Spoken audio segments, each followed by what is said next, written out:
Hello বন্ধুরা, কেমন আছো তোমরা সবাই? আশা করি অনেক অনেক ভালোই আছো। আর তোমাদের ভালোবাসায় আমিও অনেক ভালো আছি, কারণ তোমরা আমাকে যে পরিমাণে ভালোবাসা দিয়েছো এবং সাপোর্ট দিয়েছো তা আমি কোনোদিন ভুলতে পারবো না। তাই তোমাদেরকে মজা দেওয়ার জন্য আবারও একটি নতুন গল্প নিয়ে হাজির হলাম। গল্পটি শোনার মতো, আশা করি তোমাদের দাঁড়িয়ে যাবে এবং তোমরা হাতের কাজ করতে সবাই হেডফোন নিয়ে বসে যাও। আমার নাম সুনিতা। বয়সের ভার আমার উপর পড়েছে ঠিকই, তবে আমার সৌন্দর্য নিয়ে কেউ কোনো প্রশ্ন তুলতে পারেনি। বয়স বাড়লেও আমি ছিলাম একটু স্বাস্থ্যবান এবং এটাই আমাকে অন্যদের থেকে আলাদা করত। আমার চলাফেরা এবং হাসি খুশির স্বভাব অনেকের নজর কাটত, কিন্তু এই সৌন্দর্য আমার জীবনে এমন এক অধ্যায় নিয়ে আসবে যা আমি কখনো কল্পনাও করতে পারিনি। আমার জামাইশা, যার প্রতি আমি সবসময় সম্মান আর আস্থা রেখেছিলাম, এমন কিছু করবে যা আমার মনের গভীরে ঝড় তুলে দেবে। আমি ভেবেছিলাম পরিবারের মধ্যে সম্পর্ক সবসময় পবিত্র থাকবে, কিন্তু সেই রাতে যা ঘটেছিল তা আমার জীবনের উপর গভীর প্রভাব ফেলেছিল। কয়েকদিন পর আমার জামাই হঠাৎ আমার ঘরে এলো। সেই সময় আমি বন্ধুর মেয়ের বিয়ের জন্য সিলেক্ট করা শাড়িগুলো আলমারি থেকে বের করছিলাম। প্রতিটি শাড়ির রং আর কাজ দেখে মনে হচ্ছিল যেন প্রতিটা গল্প বলছে। কিছু শাড়ি আলাদা করে রাখলাম যাতে পরে আরেকবার দেখে ঠিক করতে পারি কোনটা সঠিক হবে। আমি তখন ঘরের শাড়িগুলো গুছাচ্ছিলাম। একটা সুন্দর লাল রঙের শাড়ি হাতে নিয়ে ভাবছিলাম, হালকা কাজ করা এই শাড়িটা আর হাফ হাতা ব্লাউজ পরলে কেমন লাগবে। শুধু হাফ হাতা ব্লাউজটা পরে আয়নার সামনে দাঁড়ালাম। আয়নায় নিজের প্রতিফলন দেখে কিছুক্ষণের জন্য নিজের চোখকেই বিশ্বাস করতে পারছিলাম না। অনেক সুন্দর লাগছিল আমাকে। ঠিক তখনই কোন ধরনের নখ ছাড়াই হঠাৎ আমার জামাই ঘরে ঢুকে পড়ল।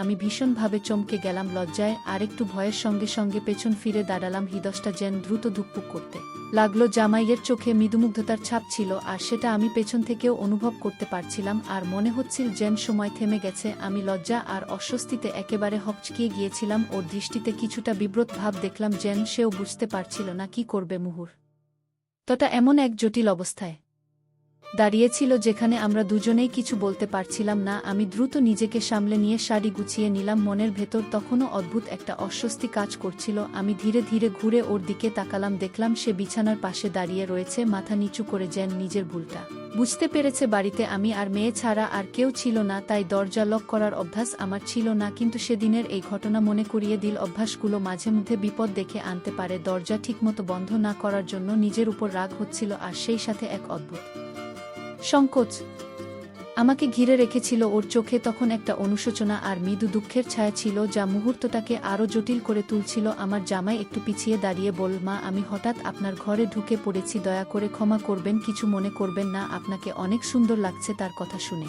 আমি লজ্জা পেয়ে গেলাম, কিছু বললাম না। তারপর জামাই বলল, আসলে আমি বলতে চাচ্ছিলাম যে আপনি যেভাবে আমাদের সাহায্য করছেন তা সত্যিই অসাধারণ। আজকাল শাশুড়িরা জামাইদের প্রতি এতটা সহানুভূতিশীল হন না, কিন্তু আপনি আমাকে ছেলের মতোই দেখছেন। তবে চিন্তা করবেন না, আমি বেশি দিন এখানে থাকব না। আমি তাড়াতাড়ি একটা চাকরি খুঁজে নেব। আমি জানি জামাইয়ের শ্বশুরবাড়িতে বেশি দিন থাকা মানায় না। আমি ওকে শান্তভাবে বললাম, তোমার আমাকে ধন্যবাদ বলার কোনো দরকার নেই। তুমি যতদিন চাইবে এখানে থাকতে পারো, এটা তোমার নিজের বাড়ির মতো। আমি জামাইকে বললাম, তুমি এ বাড়ির একজন আপনজন, এখানে নিজের ঘর মনে করো, তোমার লজ্জিত হওয়ার কোনো প্রয়োজন নেই। আমার কথা শুনে জামাই হঠাৎ আমাকে জড়িয়ে ধরে বলল, শাশুড়িমা, আপনি যা করেছেন তার ঋণ আমি কোনোদিন শোধ করতে পারবো না। ওর এই আচরণে আমি একটু অবাক হয়ে গেলাম, যদিও এটি স্বাভাবিক ছিল, কিন্তু আমি ভাবতে শুরু করলাম যে হয়তো নতুন প্রজন্মের দৃষ্টিভঙ্গি আমাদের মতো নয়। ধীরে ধীরে আমার মনে কিছু প্রশ্ন আসতে লাগলো। অঙ্কিতা আর তার স্বামীর মধ্যে কি সব ঠিক আছে? আমার একটি মেয়ে এবং একটি ছেলে আছে। মেয়েটির বিয়ে হয়ে গেছে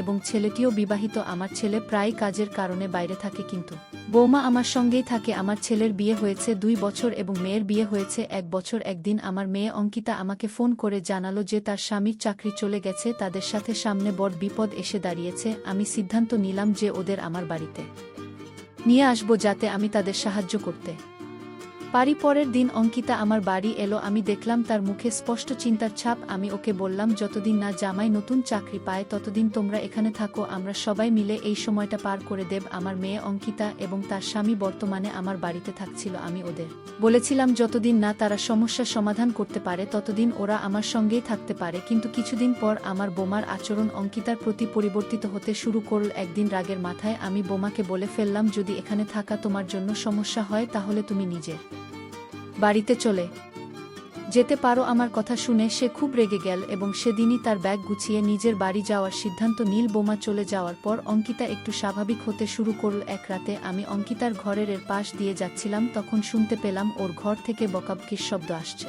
মনে হলো ওদের মধ্যে কিছু ঝামেলা চলছে। আমি সরাসরি ঘরে ঢুকে গেলাম, সেখানে দেখি অঙ্কিতা খুব রাগে ওর স্বামীকে বলছে 1-0 দিন হয়ে গেছে কিন্তু এখনো কোনো চাকরি পেলে না, সারাদিন ল্যাপটপে বসে কি করো বাড়িতে থেকে, এখন তেল মালিশ চাইছো। আমি এই অকাজের লোককে আর সহ্য করতে পারবো না। অঙ্কিতা এতটাই রেগে গিয়েছিল যে আমার সামনে এসব কথা বলতেও দ্বিধা করল না। অঙ্কিতা রেগে গিয়ে তার স্বামীর প্রতি অপমানজনক কথা বলতে শুরু করল। আমি তখন ওকে ধমক দিয়ে বললাম, অঙ্কিতা কথার সময় একটু ভেবে কথা বলো, তোমার স্বামী নিশ্চয়ই কোনো না কোনো দিন চাকরি খুঁজে পাবে, এই কঠিন সময়ও কেটে যাবে। এমন সময় তোমার উচিত তাকে মানসিকভাবে সমর্থন করা, স্বামীর প্রতিযত্ন নেওয়া অনেক বড় কাজ। আমার কথা শুনে অঙ্কিতা রাগ করে বলল, মা যদি আমার জামাই এতটাই ভালো লাগে তাহলে তুমি ওর পায়ে তেল মালিশ করে দাও। আমি কিছু বলতে যাচ্ছিলাম, তখন জামাই আমার হাত ধরে আমাকে ঘর থেকে বাইরে নিয়ে গেল। সে শান্তভাবে বলল, মা আমি অঙ্কিতার রাগ আর বিরক্তি বুঝতে পারি। আমি জানি আমার মতো একজন মানুষ যে এখন কাজহীন সে পরিবারের উপর চাপ সৃষ্টি করছে, তবে আমি চেষ্টা চালিয়ে যাচ্ছি। জামাই বলল, মা একজন পুরুষের জন্য ঘরে বসে থাকা সত্যিই লজ্জার ব্যাপার, কিন্তু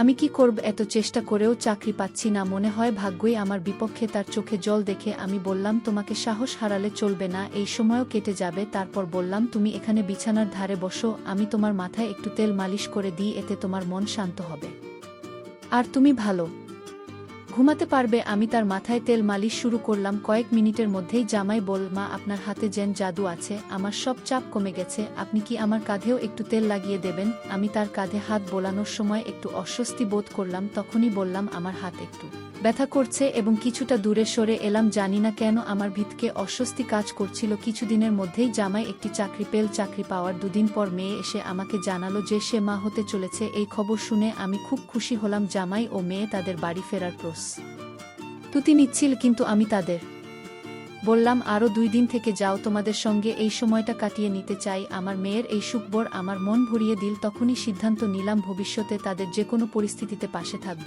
আমি ভেবেছিলাম আমার মেয়েকে এবং তার স্বামীকে আরও কিছুদিন আমার কাছে রাখা উচিত, কিন্তু 2 দিনের মধ্যেই লক্ষ্য করলাম অঙ্কিতার শারীরিক অবস্থা ভালো নয়। মেয়ে এবং জামাই আলাদা থাকায় আমি দুশ্চিন্তায় পড়লাম, অঙ্কিতা কি একা বাড়ির কাজ সামলাতে পারবে। আমি সিদ্ধান্ত নিলাম যে যতদিন না ও পুরোপুরি সুস্থ হয়ে ওঠে ততদিন ও আমার সঙ্গেই থাকবে। দিন যেতে লাগলো আর জামাই তার অফিসের কাজ শুরু করল। প্রতিদিন সকালে আমি ওর জন্য টিফিন তৈরি করতাম। আমার যত্ন দেখে সেও আমার প্রতি যত্নশীল হয়ে উঠল। সন্ধ্যায় অফিস থেকে ফিরে ক্লান্ত থাকা সত্ত্বেও জামাই রাতের খাবার তৈরিতে আমাকে সাহায্য করত। দেখতে দেখতে 1 মাস কেটে গেল। অঙ্কিতা তখন গর্ভবতী ছিল আর এর ফলে তার মেজাজ পরিবর্তন হচ্ছিল। জামাই এ বিষয়ে খুব বেশি কিছু জানত না, তাই তাদের মধ্যে ছোটখাটো তর্ক হচ্ছিল। আমি ভাবলাম এটা স্বাভাবিক দাম্পত্য জীবনের অংশ, তাই বিশেষ গুরুত্ব দিলাম না। এক রাতে জামাই আমার ঘরে এসে বলল, মা আমি আর অঙ্কিতার সঙ্গে একই ঘরে একই বিছানায় থাকতে পারছি না। তার এই কথা শুনে আমি অবাক হয়ে গেলাম এবং জানতে চাইলাম কেন। আমায় বলল, মা অঙ্কিতা এখন যে অবস্থায় আছে তাতে ওর মেজাজ খুব খারাপ হয়ে যাচ্ছে,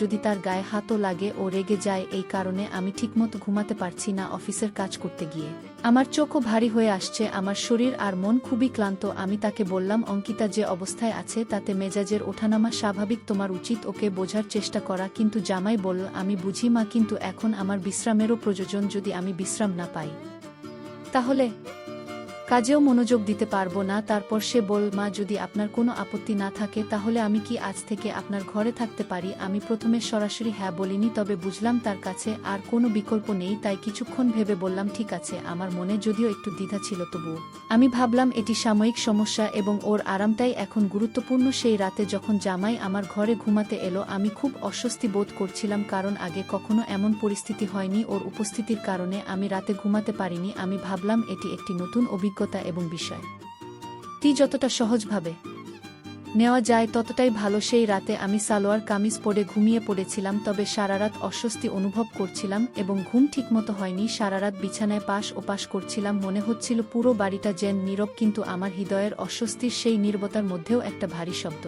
হচ্ছিল। ঘুম আসছিল না, চোখের পাতা এক করতে গেলেই সেই মুহূর্তটা বারবার মনে পড়ে যাচ্ছিল। এই অস্বস্তি আর চিন্তা মিলিয়ে রাতটা এক অদ্ভুত অনুভূতির মধ্যে কাটল। পরের রাতে যখন আমি ঘুমাতে যাচ্ছিলাম জামাই বলল, মা আমি বুঝতে পারি যে আপনি কাল রাতে ভালো করে ঘুমাতে পারেননি। আমি জানি আপনি আমাদের গ্রামের বাড়িতে কিভাবে আরাম করে থাকেন আমাকে লজ্জা করার কিছু নেই, আপনি চাইলে আপনার স্বাভাবিক পোশাক পরে ঘুমাতে পারেন, আমাকে একজন জামাই নয় একজন ছেলের মতো ভাবুন। তার কথা শুনে আমি কিছুক্ষণ চিন্তা করলাম, সত্যিই সারারাত শাড়ি পরে থাকার কারণে আমার ঘুমের সমস্যা হয়েছিল, তাই এবার আমি আর অস্বস্তি করতে চাইনি। আমি নিজের পোশাক পাল্টে এসে আরাম করে বসে পড়লাম। আমায় তখন বলল, মা এই পোশাকে আপনি আমার মা নন, একদমই অন্যরকম লাগছেন, সত্যিই আপনি নিজেকে খুব ভালোভাবে সাজিয়েছেন। তার কথায় আমি একটু হেসে নিজের জায়গায় ঘুমাতে চলে গেলাম। পরের দিন সকালে আমি রান্নাঘরে নাস্তা বানানোর পর থালা বাসন ধুয়ে গোসল করতে বাথরুমে গেলাম। বাথরুমে ঢুকে হঠাৎ পায়ে সাবানের জল লাগায় আমি পিছলে পড়ে গেলাম। সঙ্গে সঙ্গে আমার কোমরে প্রচণ্ড ব্যথা শুরু হলো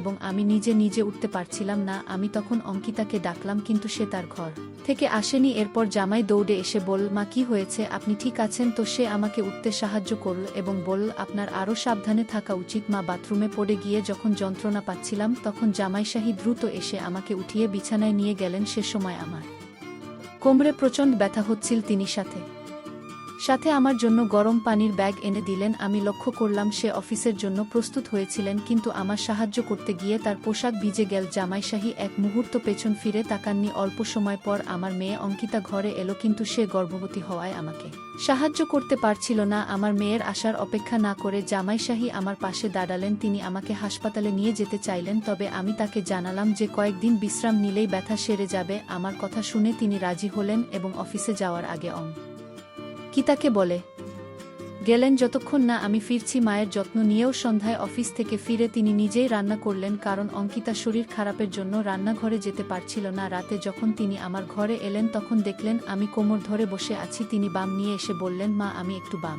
লাগিয়ে দিই, এতে আপনার ব্যথা কিছুটা কমবে। জামাইম শাহের সাহায্য নেওয়াটা আমার জন্য অস্বস্তিকর ছিল, কিন্তু তিনি বারবার জোর দিয়ে বললেন, অঙ্কিতা